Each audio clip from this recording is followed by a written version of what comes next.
200 boats, over $50 million in yachts, all trapped behind a steel gate I built with my own hands. Margaret Eastwood thought she could bully a grieving widower. She called my late wife's memorial boat an eyesore, threatened to have it towed, even tried to have me arrested. What Margaret didn't know was that every single yacht in her precious Marina had to cross my easement to touch open water, including her own floating palace. So Tuesday morning, I pressed one button on my phone. Click. Gate closed. Marina access terminated. The sound of 200 diesel engines idling helplessly while their owners pounded on my fence. Pure poetry. What would you do if some HOA Karen called your spouse's memorial an eyesore? My name's Dale Hutchinson. I'm 62, been welding steel for 40 years, and recently became something I never wanted to be, a widower. Sarah and I had 35 beautiful years together before cancer took her last spring. Our daughter Jessica lives up in Portland with the grandkids I barely see. The only thing keeping me sane? Our 1988 Grady White fishing boat, Sarah's Dream. We bought her for our 10th anniversary with money we probably shouldn't have spent. But God, the memories we made on that boat. Sarah loved sitting in the captain's chair at sunrise, coffee steaming in the cool morning air, watching the world wake up over Clearwater Marina. Every weekend now, I sit in that same chair, listening to her favorite wind chimes still hanging from the canopy. The steering wheel's worn smooth from both our hands over the years. The smell of marine diesel mixing with my morning coffee brings her back, just for a moment. Clearwater Point isn't exactly my crowd. It's one of those fancy waterfront communities where $500,000 condos overlook million-dollar yachts. I inherited my modest two-bedroom from my parents, prime waterfront property that sticks out like a sore thumb among all the glass and chrome. The marina holds 200 slips, and let me tell you, some of these boats cost more than most people's houses. 40-foot cigarette boats, 60-foot Hatteras yachts, custom sailboats with more electronics than the space shuttle. And then there's my little Grady White, sitting quietly in slip 37, minding her own business. That's where Margaret Eastwood comes in, 49 years old, HOA president, wealth management advisor, and the kind of woman who drives a pearl-white Tesla with vanity plates. She lives in an $800,000 penthouse overlooking the marina, wears $300 athleisure outfits to board meetings, and treats anyone who doesn't drive a luxury car like they're invisible. On a Tuesday morning in early May, Margaret decided to pay me a personal visit. I watched her Tesla pull up, parking sideways across my driveway like she owned the place. Those designer sunglasses probably cost more than my monthly boat slip fees. "Mr. Hutchinson," she said, not even bothering with pleasantries. Her voice had that fake sweet tone people use when they're about to ruin your day. "Your fishing boat doesn't align with our community aesthetic standards." She handed me an official-looking document. "Removal required within 72 hours. I looked down at the violation notice, then back at her Tesla blocking my driveway. The irony wasn't lost on me. Here's someone lecturing me about property respect while trespassing on mine. "What aesthetic standards?" I asked. "I've had this boat here for 15 years. Never been a problem before." Margaret's sunglasses reflected my eyesore boat, which frankly was in better condition than half the floating mansions in this marina. "The board has implemented new recreational watercraft guidelines. Your vessel fails to meet current standards." Now, I'd lived here my whole life. I knew every inch of the original HOA documents my parents signed in 1987. There were no recreational watercraft guidelines back then. This was fresh bureaucratic nonsense, and we both knew it. "I'll need to see these new guidelines," I said. "They're available for review during normal business hours." Margaret checked her Apple Watch like she had somewhere important to be. 72 hours, Mr. Hutchinson. The community appreciates your cooperation." As she click-clacked back to her Tesla in her designer heels, I noticed something interesting. My neighbor's 45-foot Bertram yacht hadn't run in 3 years. Engine's been dead since Obama was president. But somehow that floating dock ornament qualified as aesthetically acceptable while my pristine fishing boat didn't. The taste of injustice is metallic, like biting tinfoil. But as I stood there watching Margaret drive away, I had no idea I was about to discover something that would turn her entire power trip upside down. 3 days later, Margaret made good on her threat. A bright yellow violation notice appeared on my boat's windshield. $500 per day until removal. Apparently my memorial to Sarah was now costing me more than my mortgage. But here's where it got interesting. That same morning, I took a walk around the marina with my coffee, really paying attention for the first time in months. Tommy Rodriguez lives 3 slips down in a 40-foot wellcraft that's been leaking oil into the water for 6 months. No violation notice. The Peterson's 28-foot Sea Ray has been sitting on blocks for engine work since Christmas. No violation notice. And then there's the crown jewel, Senator Bradley's 60-foot Hatteras political capital. This floating palace violates every supposed aesthetic standard Margaret could dream up. Rust stains down the hull, torn awnings, and a generator that sounds like a dying whale every time he fires it up. But somehow it qualified for something called a classic vessel exemption.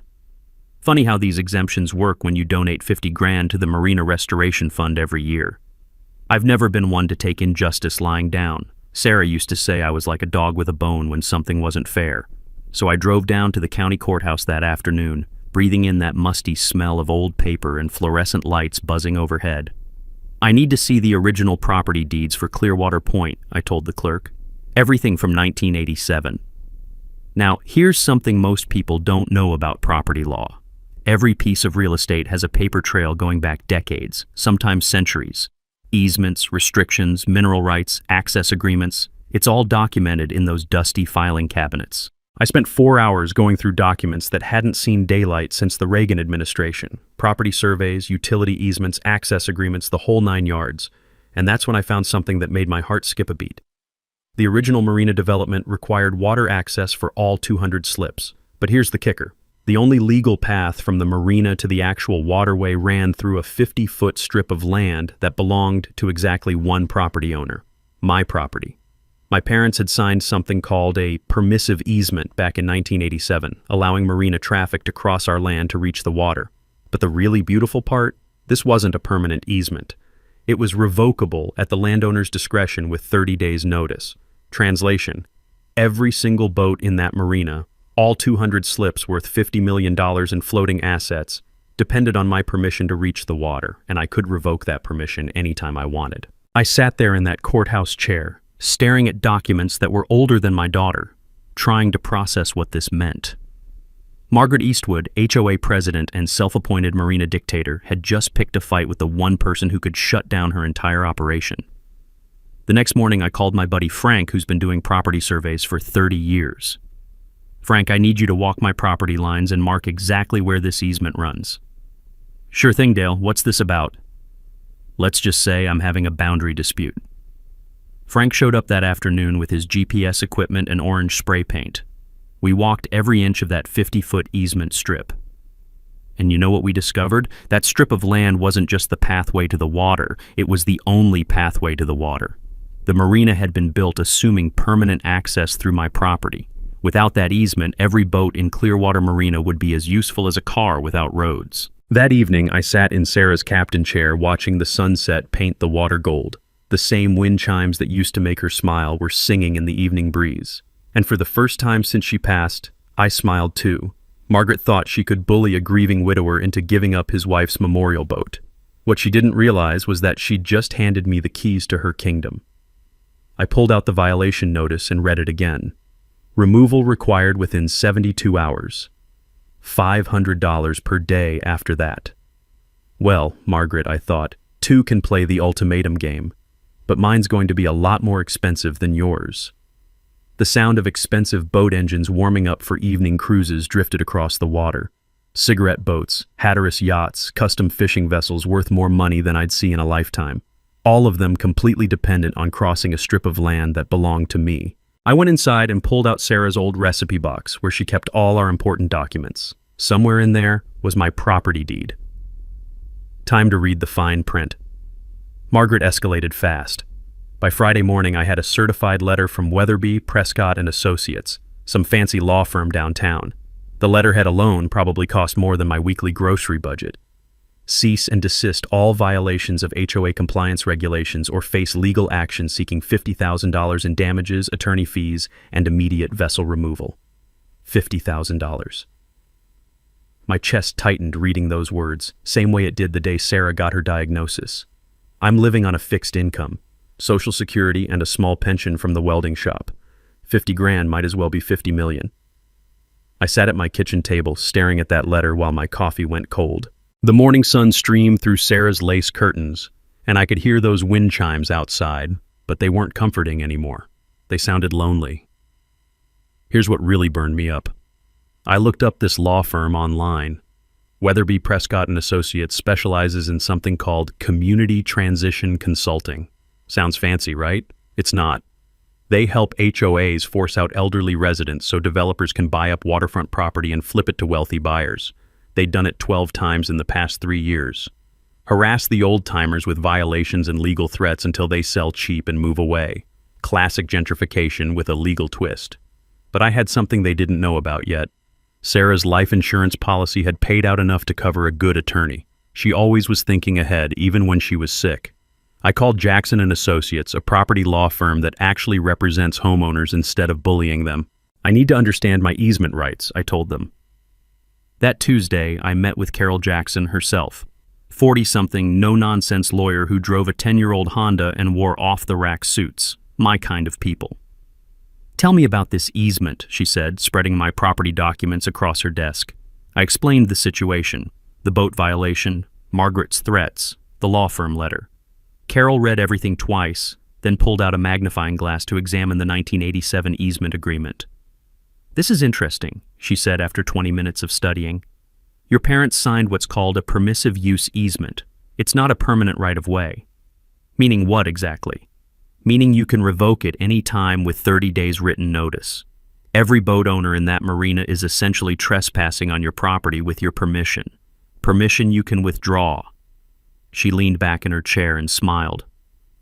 "How many boats are we talking about?" 200 slips. Maybe $50 million worth of vessels." Carol's smile got wider. "And they're threatening to sue you for $50,000 over boat aesthetics. That's about the size of it.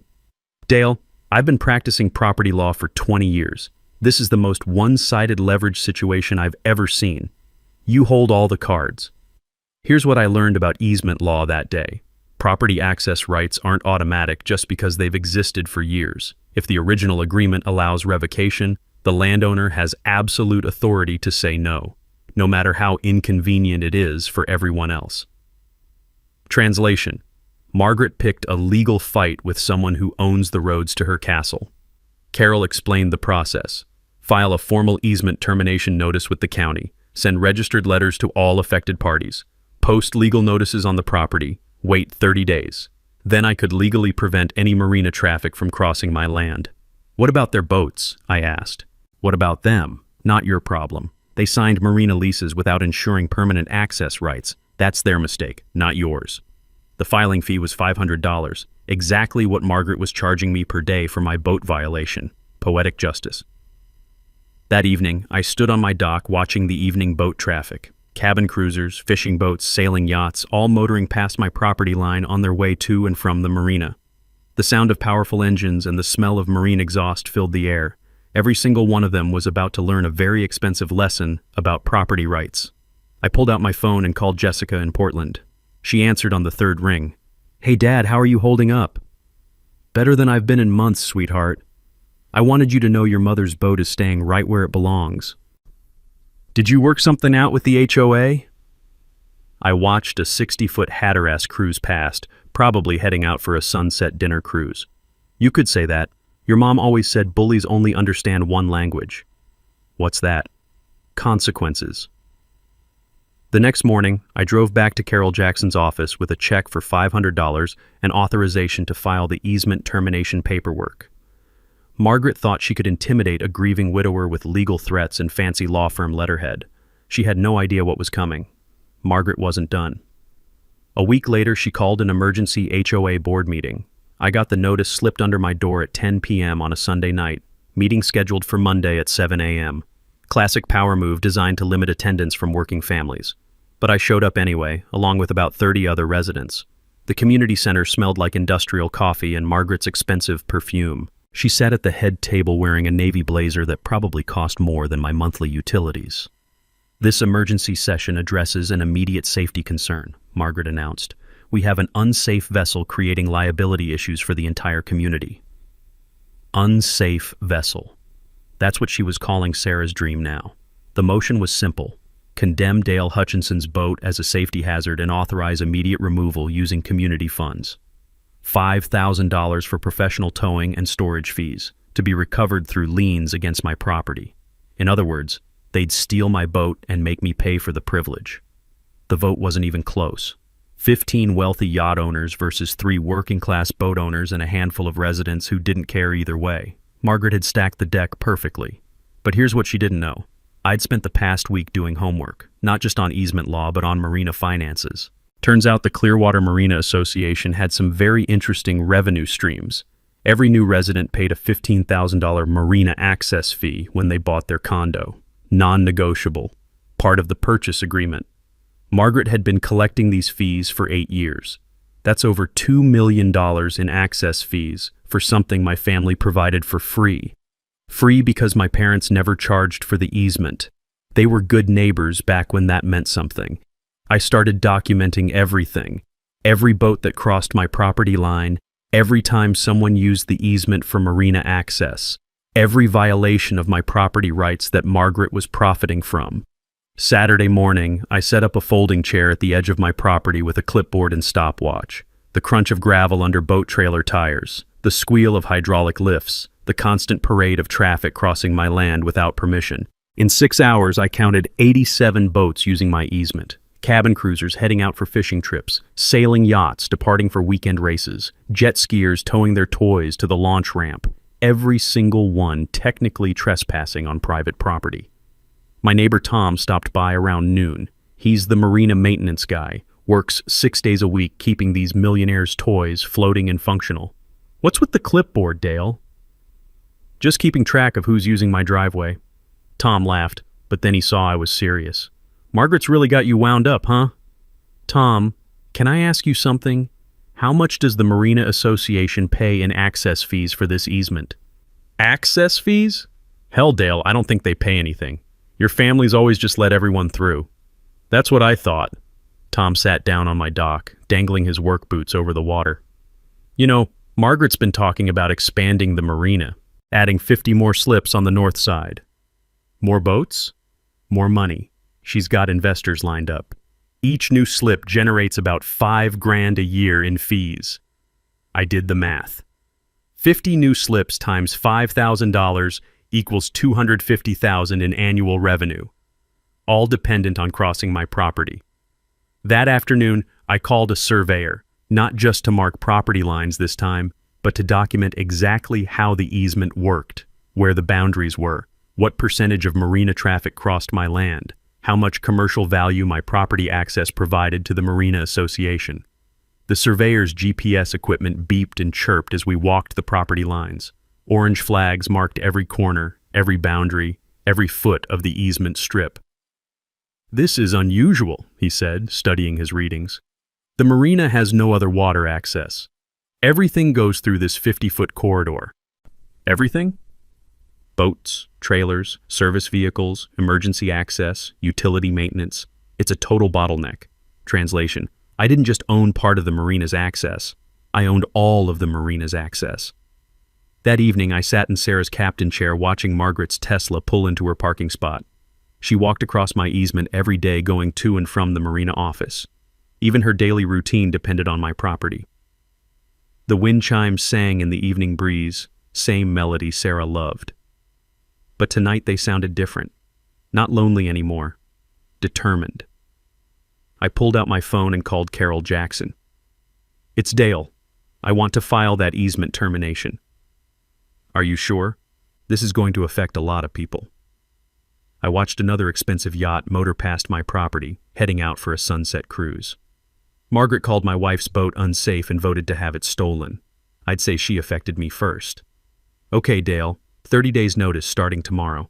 I'll have the paperwork ready by morning.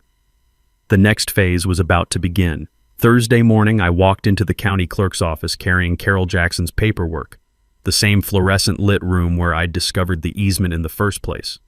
But this time, I wasn't researching. I was taking action. I need to file a formal easement termination, I told the clerk. She looked over the documents, stamped them with that satisfying bureaucratic thunk, and handed me the receipt. 30-day notice period starts today. You'll need to post copies on the affected property and send registered letters to all impacted parties. All impacted parties meant every single boat owner in Clearwater Marina. 200 certified letters at $4 each. $800 to inform an entire community that their marina access was about to disappear. Money well spent. But the real revelation came that afternoon when I met with Carol to review the Marina Association's financial records. Public documents, available to any community member who bothered to ask. "Look at this," Carol said, spreading spreadsheets across her desk. Marina access fees collected over 8 years, $2.3 million. For what? For the right to cross your property. Property your family has provided access to for free since 1987. I stared at those numbers. $2.3 million. Margaret had been charging residents for something that belonged to me. "There's more," Carol continued. "The Marina expansion project. They've got investors committed to financing 50 additional slips based on guaranteed access rights. Access rights they don't actually have." Exactly. The investment prospectus lists permanent marina access easement as a key asset. But your easement is revocable, has been from day one. The financial impact was staggering. Without guaranteed access, the marina expansion would collapse. Existing slips would lose significant value. Property values throughout Clearwater Point would crash. All because Margaret decided to pick on a widower's memorial boat. "How much are we talking about?" I asked. "Conservative estimate? If marina access disappears, property values drop 20 to 30%. That's about $20 million in lost equity for the community. $20 million versus my $50,000 lawsuit threat. Margaret had brought a knife to a nuclear war. But here's what really got me. Carol showed me the legal correspondence between Margaret and her investors. They knew the easement was revocable. They'd done title research. They understood the risk. Margaret had been gambling with the entire community's property values, betting that a grieving widower wouldn't fight back. That evening, I drove to the Marina office to deliver Margaret's registered letter personally. She was working late, visible through the glass windows in her expensive blazer, probably calculating expansion profits. I knocked on the door. She looked up, clearly annoyed at being interrupted. "Mr. Hutchinson, what do you want?" I handed her the certified letter. "Easement termination notice, 30 days. Margaret opened the envelope and read the first paragraph. Her face went from annoyance to confusion to pure panic in about 15 seconds. "You can't do this." "Actually, I can. My property, my choice." "But the marina, the expansion, the investors." "Not my problem." Margaret's voice got shrill. "This will destroy property values for everyone. Should have thought of that before you called my wife's boat an eyesore." I walked back to my truck, leaving Margaret standing in her office doorway holding the letter that was about to change everything. The taste of victory was sweet, like Sarah's iced tea on summer afternoons, 29 days and counting. And in Sarah's captain chair that night, listening to her wind chimes, I finally understood what she used to mean about standing up to bullies. Sometimes you don't fight fire with fire. Sometimes you fight fire with a flood. Margaret thought she could drown me with legal threats and financial pressure, but I was about to show her what real leverage looks like. The countdown had begun. The next 3 weeks were the most productive I'd been since Sarah passed. Having a mission gave me purpose again. Every morning I'd sit in her captain chair with my coffee and plan the day's work. First priority, the fence. Not just any fence. This had to be absolutely legal, completely effective, and impossible to ignore. I drove out to Titan Steel Supply on the industrial side of town, where the smell of metal shavings and welding gas reminded me of 40 years in the trade. "I need 300 feet of 8-foot galvanized steel fencing," I told Bobby at the counter. "Heavy duty, commercial grade. Building Fort Knox? Something like that." The math was simple but expensive. Steel posts every 10 feet meant 30 posts. Each post needed 3 feet of concrete foundation to meet county building codes. Add the remote-controlled sliding gate, security cameras, and solar power system for off-grid operation. Total cost, $12,000. Exactly what Margaret's $50,000 lawsuit would have cost me in attorney fees. The legal strategy was Carol Jackson's masterpiece. She filed the easement termination through every proper channel: county records, state property database, federal waterway access registry. documentation so thorough that no lawyer could challenge the process. But here's the beautiful part. We scheduled the fence installation for Memorial Day weekend. Most of the wealthy boat owners would be away at their vacation homes in the Hamptons or Martha's Vineyard. They'd return Tuesday to find their $50 million Marina collection trapped behind a steel wall. The timeline was military precise. Saturday, dig post holes and pour concrete. Sunday, install posts and panels. Monday, electrical work for the gate system. Tuesday morning, activate the gate and watch the chaos unfold. I recruited help from people Margaret had been treating like servants for years. Tommy Rodriguez, whose leaking boat never got a violation notice because he fixes everyone's engines for cheap. Bill Santos, who runs the Marina fuel dock and knows every boat owner's financial situation. Pete Morrison, retired electrician who'd volunteered to maintain the community dock lighting until Margaret cut his budget. Working class guys who understood what it meant to be pushed around by someone with money and lawyers. "You really gonna lock out the whole marina?" Tommy asked Saturday morning as we mixed concrete for the fence posts. 30 days notice, just like the law requires. Same as they gave me for my boat. Tommy smiled as he poured concrete around a steel post. Man, Margaret's gonna lose her mind. The technical details mattered. Each post had to be exactly aligned, perfectly plumb, and set in concrete according to county specifications. The gate system required buried electrical cables, solar panels for power, and remote control capability. I'd learned a few things about electronic gate systems over the years. The key is redundancy. Primary power from solar panels, battery backup for cloudy days, manual override for emergencies, and most importantly, remote operation from inside my house. Pete Morrison handled the electrical work like a surgeon. "This gate's going to be bulletproof," he said, connecting the final control wires. "Tamper-proof locks, motion sensors, security cameras. Nobody's getting through without your permission." The financial calculations kept me motivated. Carol had shown me exactly how much the marina generated in revenue per month.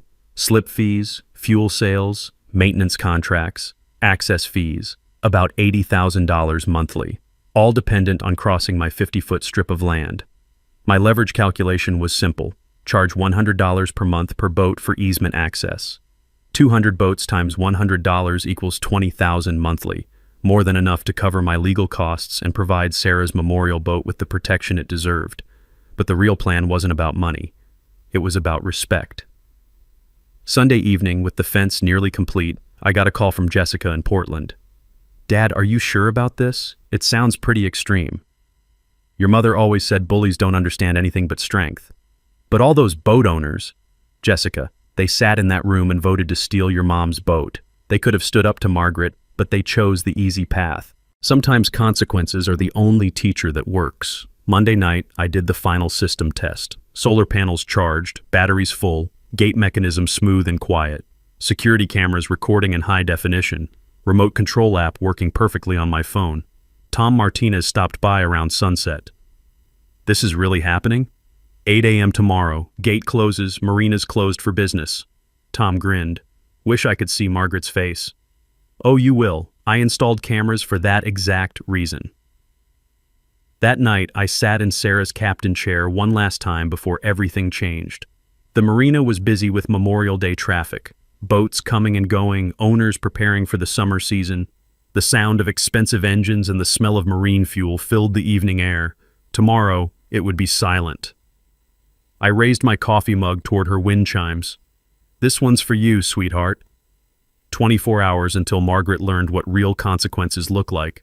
Margaret found out about the fence on Monday afternoon. I was putting the finishing touches on the gate electronics when her Tesla came screeching into my driveway, gravel spraying everywhere. She jumped out wearing what looked like a tennis outfit that cost more than my monthly Social Security check.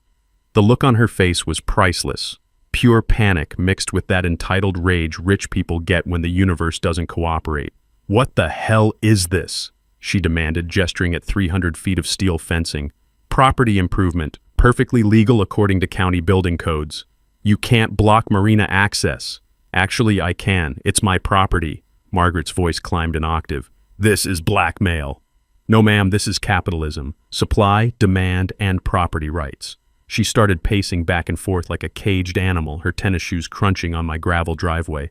I could practically see the wheels spinning in her head, trying to figure out how to solve this problem with money or lawyers. "How much?" she finally asked. "How much what?"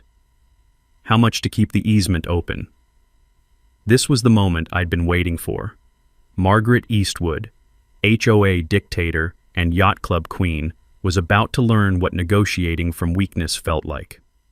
$25,000 community compensation for the aesthetic damage your Marina has caused to my property, I said, plus guaranteed boat slip rights for Sarah's dream at the premium location. Margaret's jaw dropped. 25,000? You're insane. Seems reasonable. You threatened to sue me for 50,000. That was different. Different how? You decided my boat was worth 50,000 in damages. I'm deciding your Marina access is worth 25,000 in compensation. Fair's fair. Margaret pulled out her phone, probably calling her lawyer.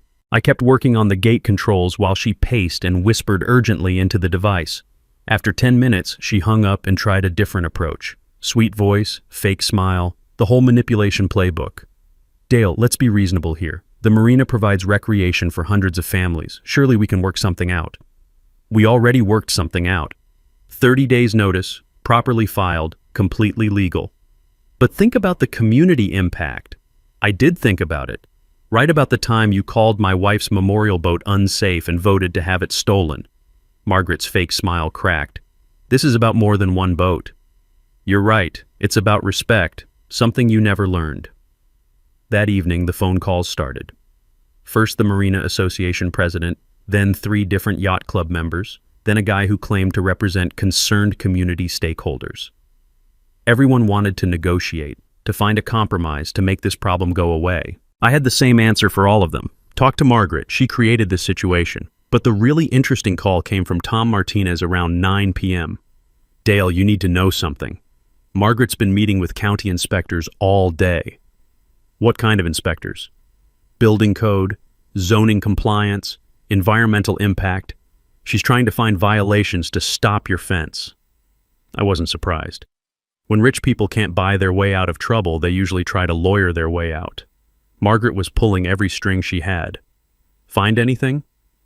That's the beautiful part. Pete Morrison pulled all the proper permits. Everything's completely legal. One inspector told her the fence was the best residential construction work he'd seen all year. Tuesday morning brought a new escalation. Margaret showed up with a county sheriff's deputy thinking official uniforms might intimidate me. "Sir, we need to discuss this Marina access issue," the deputy said. "Happy to discuss it. What would you like to know?" "Well, there are concerns about emergency access to the water." I handed him a copy of Carol Jackson's legal brief. "Emergency services have multiple access points through public boat ramps. This easement was never designated for emergency use." The deputy read the documents, looked at the fence, and shrugged. "Seems like a civil matter to me, ma'am. Property owner has the right to fence his land." Margaret's face went red. "But the Marina!" "Ma'am, that's between you and him." After they left, I got a call from Carol Jackson. "Margaret's law firm filed for an emergency restraining order, wants a judge to force you to keep the easement open during litigation." Can they do that? They can try, but emergency orders require proof of immediate irreparable harm. Rich people having inconvenient boat access doesn't qualify. When's the hearing? Thursday morning. But Dale, they're bringing serious lawyers. This could get expensive. How expensive? Maybe $10,000 in legal fees if it drags out. I looked out at my fence, solid steel gleaming in the afternoon sun. "Carol, I've got $12,000 invested in this fence. Another 10 in legal fees is fine. Margaret started a war she can't afford to lose." The battle lines were drawn. 24 hours until the gate closed and the real fight began. Wednesday night, Margaret made her final desperate move, and she made it at 2 a.m., thinking darkness would hide her crime. But I hadn't slept well since Sarah passed, and the motion sensors on my security system were more reliable than Swiss clockwork. My phone buzzed with alerts just after 2:15 a.m. I looked at the security camera feed and couldn't believe what I was seeing.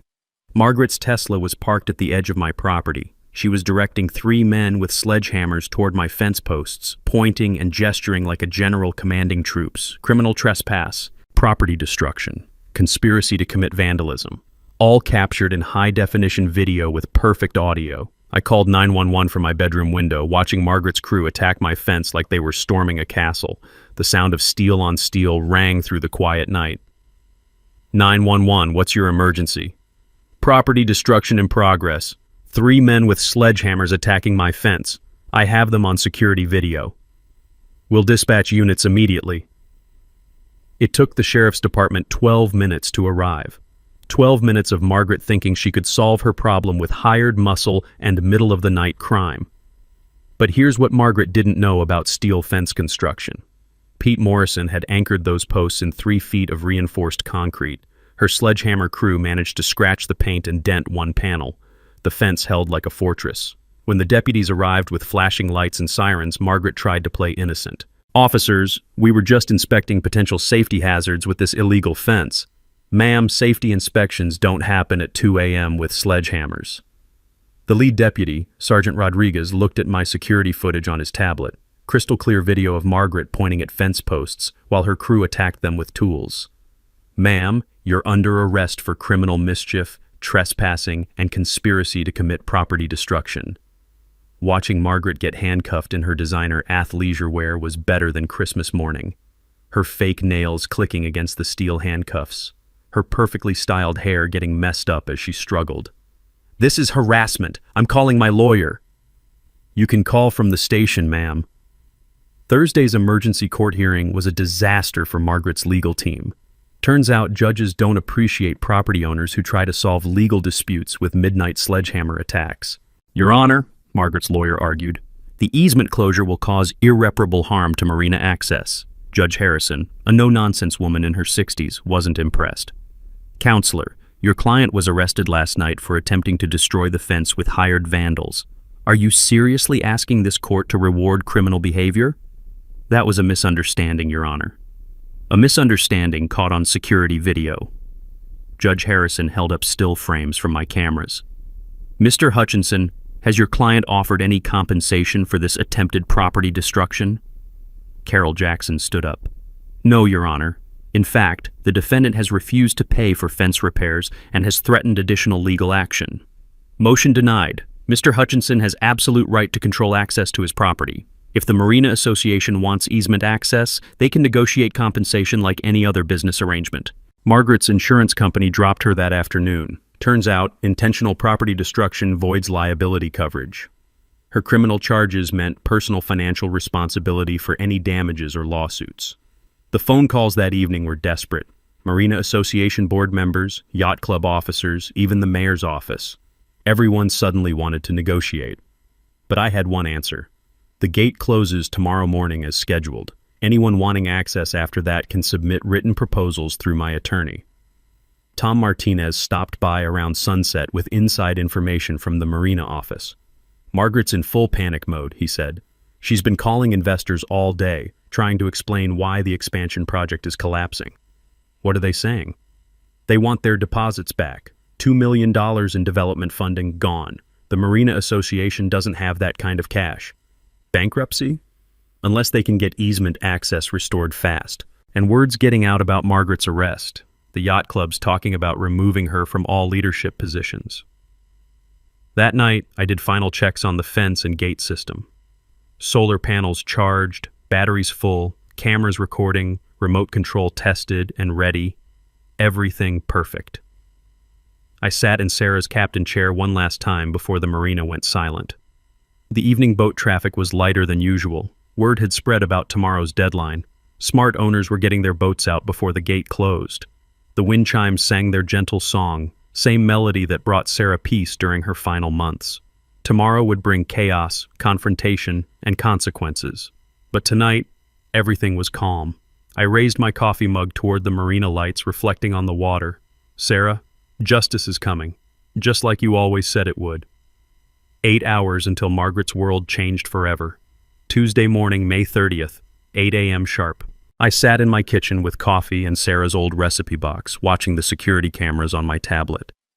57 boat owners were returning from Memorial Day weekend, expecting normal marina access.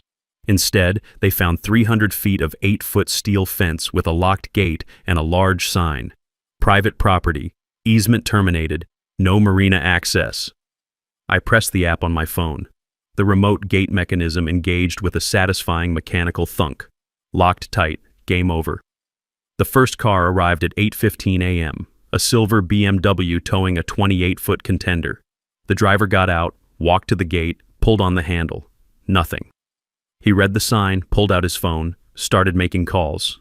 By 8:45, there were 37 vehicles backed up on Marina Drive. Boat trailers, RVs towing jet skis, luxury cars full of families returning from weekend trips. The smell of boat exhaust mixed with frustrated voices carried across the water. At 9:20, Margaret arrived in her Tesla, still wearing yesterday's clothes and looking like she hadn't slept. She marched to the gate and started yanking on it like a woman possessed. "Dale!" she screamed toward my house. "Open this gate right now!" I finished my coffee, walked outside, and stood on my deck where everyone could see me. About 50 people had gathered by then, all staring at the fence that separated them from $50 million worth of trapped boats. "Morning, Margaret. Beautiful day, isn't it?" "You can't do this. It's illegal." "Actually, it's completely legal. Filed all the proper paperwork, followed every regulation. Carol Jackson made sure of that." Margaret's voice cracked with desperation. "But our boats, the Marina." "Not my problem. You had 30 days to negotiate." That's when Channel 7 News arrived, then Channel 12, then a reporter from the Tribune with a photographer. Word about a $50 million marina shutdown spreads fast in a waterfront community.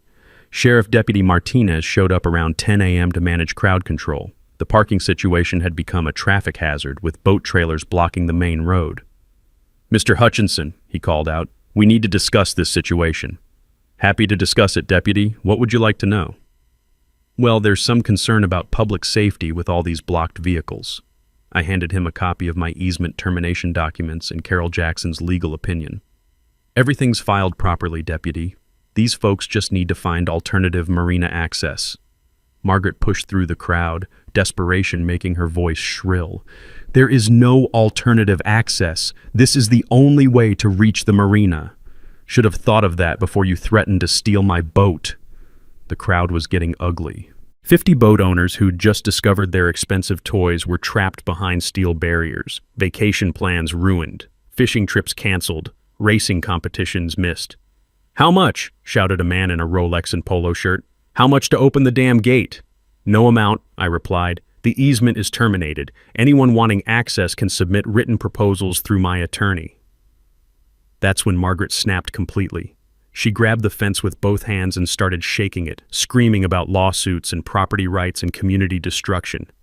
"You're destroying everyone's property values," she yelled. "Funny. That's exactly what you threatened to do to me." A woman with a $40,000 Rolex started crying. "Our boat's been in the family for 20 years. Ma'am, I'm sorry for your inconvenience, but this situation was created by your HOA president, not by me." That's when the crowd turned on Margaret. 50 angry boat owners who'd just learned their marina access was gone because she'd picked a fight with the wrong widower. "Margaret, you said this was handled. You told us the easement was permanent. We paid marina fees based on guaranteed access." Margaret tried to maintain control. "Everyone calm down. We'll get lawyers. We'll fix this." "With what money?" shouted the man in the Rolex. "My slip fees are paid through October." I pulled out the security footage from her midnight sledgehammer attack and showed it to the news cameras. This is how Mrs. Eastwood tried to solve the problem: criminal trespass and property destruction. The crowd's anger shifted entirely to Margaret. 50 wealthy boat owners, realizing their marina access had been destroyed by their own HOA president's arrogance and criminal behavior. Channel 7's reporter, a sharp young woman named Katie Morrison, interviewed me on camera. "Mr. Hutchinson, what would it take to restore marina access?" "Ma'am, this started because Mrs. Eastwood called my late wife's memorial boat an eyesore and threatened to have it stolen. The Marina Association has shown zero respect for property rights or basic human decency. Until that changes, the gate stays closed." "Any final words for the boat owners?" I looked directly into the camera. "Your HOA president gambled your marina access on a legal fight she couldn't win. Maybe it's time for new leadership that understands what negotiation actually means." Margaret was arrested again at 11:47 a.m. for disturbing the peace and making terroristic threats against my property. The last thing I heard as the crowd dispersed was boat owners demanding her immediate resignation from all HOA positions. Justice served cold, just like Sarah always promised. The marina stayed closed for 8 days. 8 days of empty water where million-dollar boats used to cruise. 8 days of Margaret's complete downfall and the community learning what consequences really mean. By Thursday, the Marina Association had fired Margaret and elected an emergency board. By Friday, 3 different law firms were representing boat owners in class action suits against the old HOA leadership. By Monday, Margaret's house was quietly listed for sale. The new Marina board, led by Tom Martinez and 2 other working-class boat owners, called Carol Jackson Tuesday morning. "Mr. Hutchinson, we'd like to negotiate a fair easement agreement." Their offer was reasonable, $150,000 in community compensation, plus guaranteed premium slip assignment for Sarah's dream, plus monthly easement fees structured fairly for all boat owners. No more $15,000 access fees for new residents. No more selective enforcement. No more discrimination against working families. Most importantly, the new Marina bylaws included a residents' grievance process and required supermajority votes for any boat restrictions. No more Margaret-style dictatorships. I reopened the gate on Wednesday morning, exactly 1 week after the shutdown. The sound of boat engines warming up for the first time in 8 days was like music. The smell of marine fuel and salt air felt like freedom. But the real victory wasn't financial. It was watching the community transform from Margaret's toxic hierarchy into something that actually served its residents. Working families had voices again. Elderly property owners had protection against harassment. The marina became a place where a retired welder's fishing boat could share dock space with million-dollar yachts. I used $50,000 of the settlement to establish the Sarah's Dream Maritime Scholarship Fund. Every year, it provides boat safety courses, marina access, and fishing education for working families who can't afford yacht club membership fees. The first recipient was Tom Martinez's grandson, Diego, a 12-year-old who'd been cleaning boat hulls for pocket money while dreaming of having his own fishing boat someday.